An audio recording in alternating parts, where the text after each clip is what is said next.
পরিকল্পিত শিল্পায়নে উৎসাহ দিতে বিশেষ অর্থনৈতিক অঞ্চল প্রতিষ্ঠার ঘোষণা আসে 2010 সালে। প্রধানমন্ত্রীর স্বপ্ন এই শিল্প অবকাঠামোর উন্নয়ন গতি পায় 2015 সাল থেকে।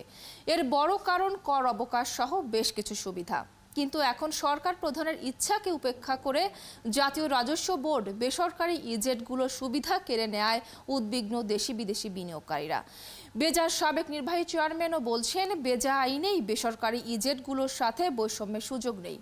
জাহিদুল ইসলাম জানাচ্ছেন বিস্তারিত।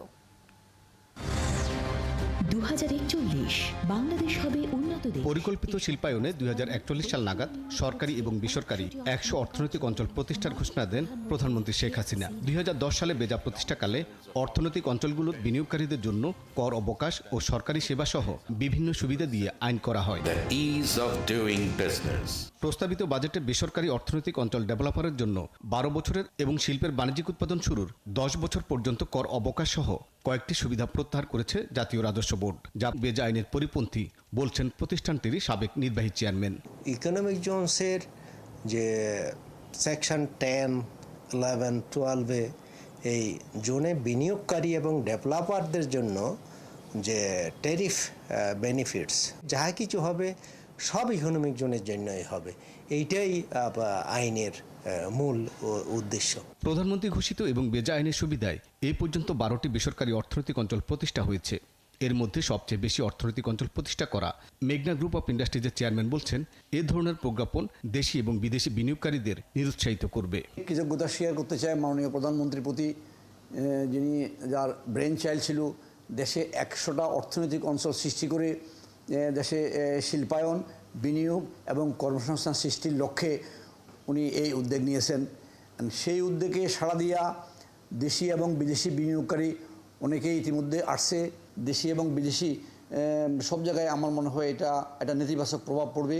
এটা প্রত্যাহার করে আগের ন্যায় এই যে সমস্ত সরকার ঘোষণা করেছে বেজা, আমার মনে হয় সেই বিষয়গুলো পুনর্বহাল করার আমি অনুরোধ করছি বিশেষভাবে। অর্থনৈতিক অঞ্চলের যন্ত্রপাতি আমদানিতে 1% কর আরোপ এবং একই প্রতিষ্ঠানের অন্য ইউনিট যে কোনো অর্থনৈতিক অঞ্চলের চালু সুবিধা বাদ দিয়ে নতুন কোম্পানি গঠনের জটিল নিয়ম করা হয়েছে বলে জানান এফবিসিসিআই সভাপতি।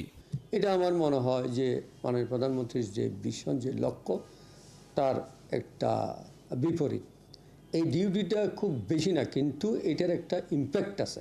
বেজা আইনটি প্রধানমন্ত্রী অনুমোদিত, তাই এর কাটছাঁট বা পরিবর্তন ভালো লক্ষণ নয় বলে জানান এনবিআর এর সাবেক এই চেয়ারম্যান। বেজার অফিসটা কিন্তু প্রায় প্রধানমন্ত্রীর অফিসের অধীনে, তা সুতরাং প্রধানমন্ত্রীর অফিসের একটি সংস্থার প্রতিষ্ঠানে কি সুযোগ সুবিধা দেওয়া হবে এবং কখন সেটা প্রত্যাহার করা হবে কিংবা পেশ করা হবে, এগুলোর ব্যাপারে এই বিষয়টা যথাযথভাবে পরীক্ষা করে দেখতে হবে। ইতিমধ্যে চূড়ান্ত অনুমোদন পাওয়া 12টি বেসরকারি অর্থনৈতিক অঞ্চলের সাথে অনুমোদনের অপেক্ষায় আছে আরও কয়েকটি। তাই বাজেট পাশের আগে সিদ্ধান্তটি পুনর্বিবেচনার দাবি জানান তারা। জাহিদুল ইসলাম, 71, ঢাকা।